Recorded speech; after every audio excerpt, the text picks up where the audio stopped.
Bienvenidos a la Unión Europea frente al COVID, el podcast de Relacionate. Presentado por Álvaro Pérez Inestrosa, en el que analizamos episodio a episodio la respuesta de la Unión Europea a una de las mayores amenazas de su historia, el COVID-19.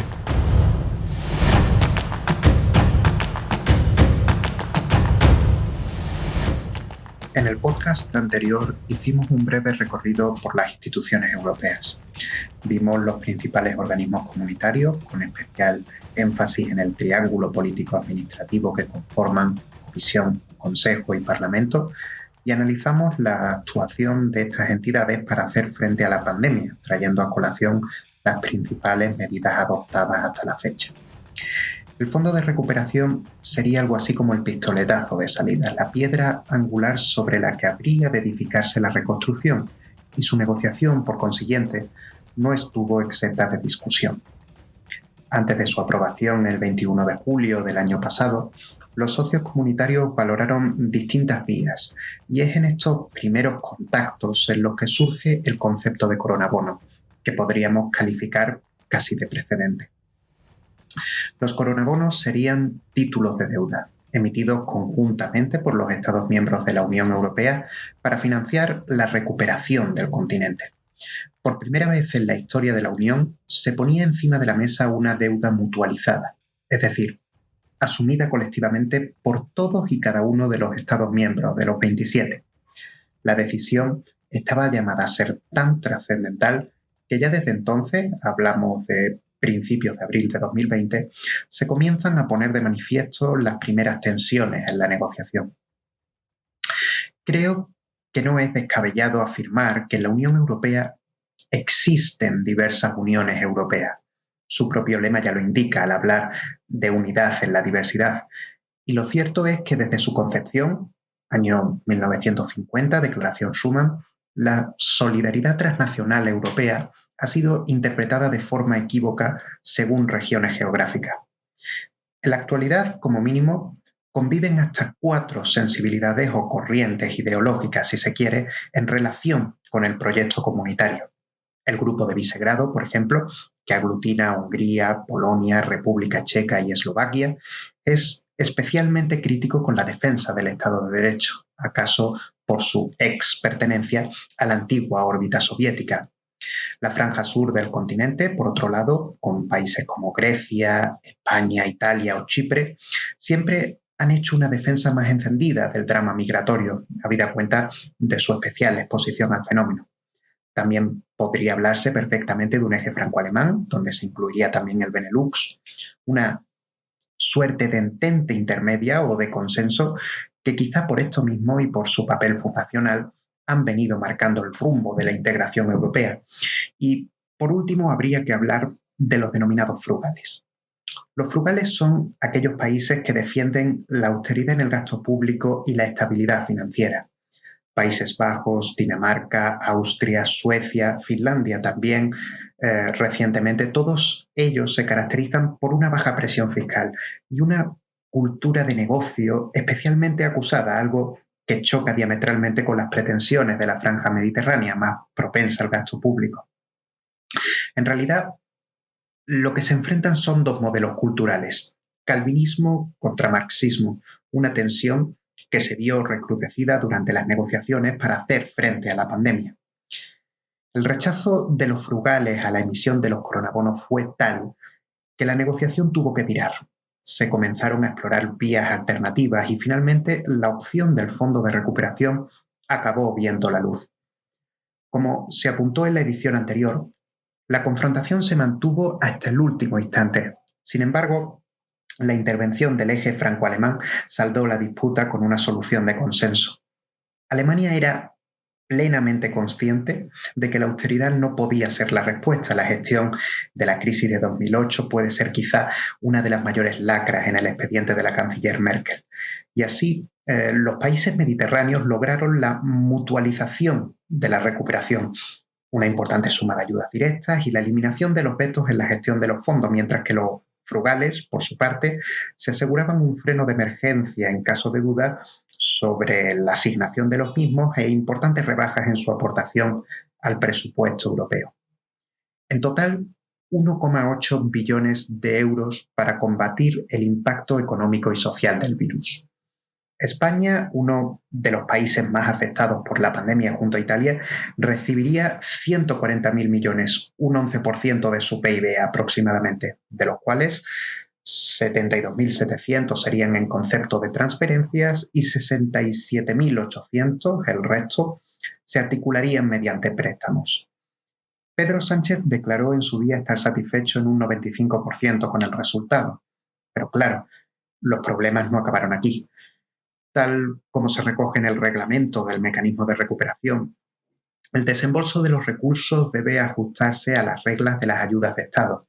Y por si fuera poco, la Comisión Europea implementa una serie de condicionalidades para favorecer principalmente aspectos como la transición ecológica o la transformación digital, con lo cual el margen de maniobra de los Estados miembros se reduce sensiblemente. La pregunta es, ¿cuáles son esas reglas sobre ayudas de Estado? La respuesta pasa por el análisis de una rama muy concreta del ordenamiento jurídico europeo, y esta es el derecho de la competencia o derecho europeo de la competencia. En el acervo comunitario, lo que permite, en definitiva, identificar y dar carta de naturaleza también al proyecto comunitario, destaca y mucho el mercado interior. Tanto es así que el artículo 3 del Tratado de la Unión Europea establece la consecución de una economía social de mercado altamente competitiva, así lo expresa literalmente, como objetivo básico para la integración europea. Los antecedentes que contribuyeron a articular este mercado sin precedentes en la experiencia comparada son varios. Ya tuve oportunidad de abordar la cuestión en un artículo para Relacionate y Punto. El asunto Cassis de Dijon, por ejemplo, ayudó a consagrar el principio de reconocimiento mutuo en el que se basa. El libro blanco de Delors, por su parte, propuso toda una batería de medidas al efecto y el Acta Única Europea permitió armonizar toda esa dispersión normativa. Sin embargo, el detonante más inmediato fue, sin duda, la Cumbre de Ámsterdam de 1997. En ella se verificó el dinamismo económico necesario a nivel europeo para proceder y además se estableció un primer mecanismo de responsabilidad que, si bien rudimentario, supuso un claro punto de no retorno. El camino se allanaba y en 2011 se lograba aprobar la primera acta del mercado único, que vendría seguida de una segunda en 2012 para reforzar las condiciones de movilidad, la protección también de consumidores y usuarios, la digitalización y la cohesión social, así como otros aspectos relativos al transporte, la energía o incluso las telecomunicaciones. Surge de esta forma el mercado interior, del que nos hemos dotado como europeos, un espacio para la libre circulación de mercancías, capitales, personas y servicios entre los distintos Estados miembros de la Unión Europea. Ad extra se adopta un arancel aduanero común y adentro se eliminan las barreras físicas y técnicas, esto es, los derechos de aduanas e impuestos análogos, pero también las restricciones cuantitativas y demás medidas de efecto equivalente que puedan restringir precisamente ese tránsito. El espacio resultante pasa a fundamentarse 4 principios básicos: no discriminación, progresividad, equivalencia en cuanto a las condiciones de acceso y reconocimiento mutuo entre los socios comunitarios, o lo que es lo mismo, la libre competencia a nivel intraeuropeo. Para el correcto funcionamiento de este entramado se acuña la política europea de la competencia. El establecimiento de las normas de competencia para el funcionamiento del mercado interior es competencia exclusiva de la Unión Europea según el apartado B del artículo 3 del Tratado de Funcionamiento, extremo que se desarrolla por extenso en el capítulo 1 de su título 7 sobre las normas de competencia. Y este capítulo se divide a su vez en 2 secciones, una con disposiciones aplicables a empresas, los artículos 101 a 106 del Tratado de Funcionamiento, y otras netamente aplicables a los Estados, que son las que se contienen en los artículos 107 a 109 del mismo texto. El artículo 101 del Tratado de Funcionamiento fija como prohibidas algunas prácticas en régimen de mercado, en tanto impiden, falsean, limitan, restringen la libre competencia. Esta libre competencia es la que permite, en definitiva, asignar los recursos productivos de forma eficiente, procurando el bienestar social. Por ello, quedan prohibidas las prácticas colusorias, es decir, los acuerdos, asociaciones empresariales y demás prácticas de concertación que restrinjan la libre competencia. También las conductas desleales que afecten al interés público y, por último, las prácticas abusivas. Los monopolios están permitidos, pero el abuso de posición dominante queda taxativamente prohibido en el entorno europeo. En este sentido, el Tratado de Funcionamiento establece un numerus apertus, una lista abierta de prácticas potencialmente abusivas, la fijación de precios u otras condiciones en una transacción, la limitación de la producción, la distribución, la inversión o incluso el desarrollo tecnológico, el reparto de cuotas de mercado, las prácticas discriminatorias y los contratos vinculados, todos ellos son susceptibles de constituir prácticas abusivas. Dicho esto sobre las conductas prohibidas en régimen de mercado, el artículo 101 establece también una serie de conductas autorizadas. Así, la prohibición no aplica a aquellas conductas que contribuyan a mejorar la producción, comercialización o distribución de bienes y servicios o a promover el progreso técnico y económico, siempre que los consumidores y usuarios puedan participar equitativamente en las ventajas, se establezcan las restricciones mínimas e indispensables y, por supuesto, no se elimine la competencia respecto de una parte sustancial de los productos o servicios. Adicionalmente, el derecho europeo de la competencia se encarga de regular las concentraciones económicas y así se cerraría el conjunto de previsiones que afectan al sector privado. A esto hay que sumar una serie de instituciones jurídico-públicas, podríamos llamarlas así.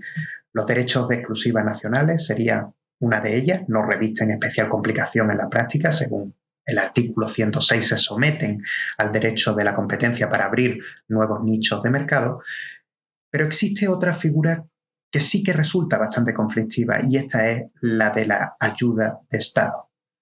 Una ayuda estatal es incompatible con el mercado interior si ha sido concedida por un Estado o mediante fondos estatales, favorece a determinadas empresas, afecta a los intercambios comerciales entre los Estados miembros y falsea o amenaza falsear al menos la competencia. Se trata, en resumen, de ventajas selectivas, según una comunicación de la Comisión, beneficios económicos que una empresa no podría haber obtenido en condiciones normales de mercado, es decir, sin la intervención estatal. Existe además una regulación muy prolija de las ayudas de Estado. Cabe distinguir hasta tres categorías al efecto: las ayudas notificables, que serían la regla general, las ayudas de minimis, que son las que no superan el umbral de los 200.000 euros durante cualquier periodo de 3 ejercicios fiscales y quedan exentas de comunicación a priori y a posteriori. Y por último, las exentas por categoría, que deben comunicarse únicamente a posteriori y se supeditan a especiales criterios de transparencia por su carácter incentivador, que afecta a determinados sectores en el mercado. Esta era la regulación vigente antes de la crisis sanitaria. Sin embargo, los estragos sociales y económicos que ha provocado la pandemia han obligado a flexibilizar bastante las reglas de ayudas de Estado. El marco temporal relativo a las medidas de ayuda estatal destinadas a respaldar la economía en el contexto del actual brote de COVID-19 es la norma que ha cometido la reforma y lo ha hecho siempre considerando el estado de la pandemia a fin de ponderar correctamente los valores jurídicos en liza. Salud pública y competencia, esos son los valores en liza. Y la Comisión siempre ha sido muy reticente a llevar a cabo regresiones desmedidas en la libre competencia, precisamente por el papel que juega en el acervo comunitario, como ya comentábamos con anterioridad. Es por ello que el marco temporal ha ido evolucionando a lo largo de la crisis. Hasta la fecha se han acometido un total de 7 reformas. El 13 de marzo de 2020, la Comisión emitió una primera declaración de intenciones. Reconociendo la gravedad de la situación y la necesidad de una respuesta rápida y coordinada, el Ejecutivo comunitario se limitó entonces a recalcar la flexibilidad relativa del régimen jurídico de las ayudas estatales y del presupuesto europeo, en el entendido de que el virus solo podría contenerse garantizando la solidaridad en el mercado único. Esta respuesta pronto se demostró insuficiente. Tanto es así que 6 días después, la Comisión aprobaba una batería de medidas complementarias para contener la escalada de la primera ola. El marco temporal original, podríamos denominarlo así. Se introdujeron 5 medidas: subvenciones directas, ventajas fiscales selectivas y anticipos, otras garantías estatales para préstamos concedidos por bancos a empresas, bonificaciones a préstamos públicos para el sector privado, también distintas salvaguardias para los bancos a fin de reconducir la ayuda estatal a la economía real y, por último, facilidades para el seguro de crédito a la exportación en el corto plazo. La cresta de la primera ola obligaría a reformar el marco temporal por primera vez, y así, el día 3 de abril, se extendía su vigencia para ofrecer a los Estados miembros un margen de maniobra aún mayor. Se implementan 5 nuevas medidas, de las cuales 3 perseguían reforzar la primera línea de infantería, sanidad y ciencia. El apoyo a la investigación y el desarrollo, el I+D, a la construcción y mejora de laboratorios de ensayo y a la producción de equipos para combatir el coronavirus, vino acompañado de un refuerzo al empleo, especialmente necesario en los países del sur, de la franja mediterránea que ya aludíamos, y así pues también se introducía el aplazamiento de impuestos, la suspensión de cotizaciones a la seguridad social y la creación de subsidios salariales para las empresas ubicadas en sectores o bien en regiones particularmente afectados. A estas medidas sociales se sumaría después una batería de medidas económicas, una segunda modificación del marco temporal de 8 de mayo de 2020, que permitiría a las empresas obtener liquidez rápida vía recapitalización y subordinación de deuda. Consciente, no obstante, de las distorsiones que se comenzaban a generar en el mercado interior, la Comisión Europea implementó una serie de salvaguardias para evitar el falseamiento de la libre competencia, desde condiciones relativas a la necesidad, idoneidad e importancia de la intervención estatal, hasta requisitos para la participación o retirada del Estado en el capital privado, pasando por especificaciones en materia de gobernanza o incluso la prohibición de subvenciones cruzadas y de determinadas adquisiciones. Con la vaguada de verano y el fin de los estados de emergencia que ello provocó en más de media Europa, el Ejecutivo comunitario realiza una tercera enmienda al marco temporal. El 29 de junio se decide ampliar el ámbito personal del mismo a pymes y startups, a lo que vendrían a ser emprendedores afectados de iliquidez por la pandemia, sin perjuicio, claro está, de las directrices de salvamento y reestructuración que resultan aplicables en caso de insolvencia o de concurso inminente. También se pretendió implementar incentivos a la inversión privada a fin de relanzar los flujos de capital, y se aprovechó el comunicado para apuntalar el blindaje del mercado interior, aclarando que la ayuda no podrá condicionarse en ningún caso al traslado de la actividad productiva ni de otra actividad del beneficiario desde otro país del espacio económico europeo al territorio del Estado miembro que concede la ayuda. Hubo de producirse una cuarta reforma para contrarrestar el ingente volumen de pérdidas que la segunda ola acarreó al sector privado. El 13 de octubre, justo en el ápice de la misma, la Comisión aprobaba un nuevo paquete de medidas para sufragar las ayudas a los costes fijos no cubiertos de las empresas, la retirada del Estado en procesos de recapitalización o suspensión temporal, también el caso de esta lista de países cuyos riesgos son negociables. Hubo una serie de modificaciones también en este sentido para favorecer el seguro de crédito a la exportación a corto plazo. Sin embargo, este conjunto de iniciativas, una vez más, se mostrarían pronto insuficientes. En los primeros compases de la tercera hora, la Comisión Europea se vería obligada a promover una quinta enmienda al marco temporal, la de 21 de diciembre de 2020. centrada en articular los planes nacionales de recuperación y resiliencia. La reforma se acompaña de unas plantillas orientativas llamadas a equilibrar las inversiones públicas y privadas en las iniciativas emblemáticas europeas que introduce la Estrategia Anual de Crecimiento Sostenible 2021 para así garantizar la equivalencia en las condiciones de acceso al mercado. A día de hoy, la Dirección General de Competencia ha elaborado 11 plantillas orientativas con el propósito de activar, renovar, recargar y repostar, conectar, modernizar, expandir y, por último, readaptar o perfeccionar distintos sectores productivos. En la nota de prensa, la Comisión Europea anunciaba además su intención de consultar a los Estados miembros sobre una ampliación del Reglamento General de Exención por categoría. Por último, su disposición a encuestarlos para que valorasen el desempeño del marco temporal hasta la fecha. Es en este punto en el que se realiza la última revisión del marco temporal. El 28 de enero de 2021, rozando la meseta de la tercera ola, el Ejecutivo Comunitario aprueba un último paquete de medidas cuya vigencia extiende hasta el 31 de diciembre del año en curso.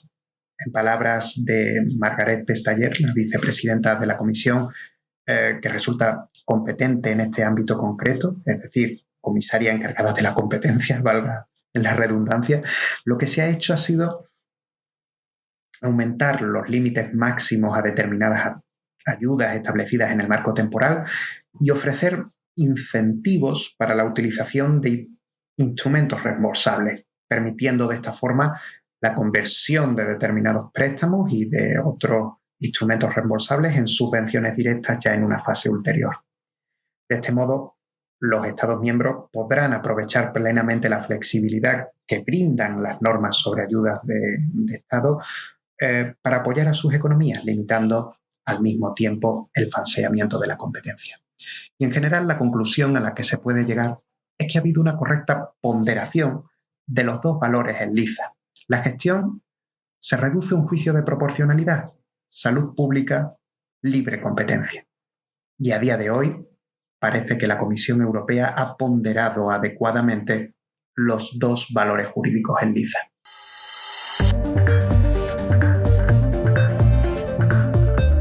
Y hasta aquí el episodio de esta semana. Gracias por escucharnos. Para continuar explorando los entresijos de la realidad internacional, le animamos a que escuche nuestros otros podcasts. Visite nuestro blog relacionate.com y nos siga en las redes sociales en @rrii. Nos vemos la semana que viene.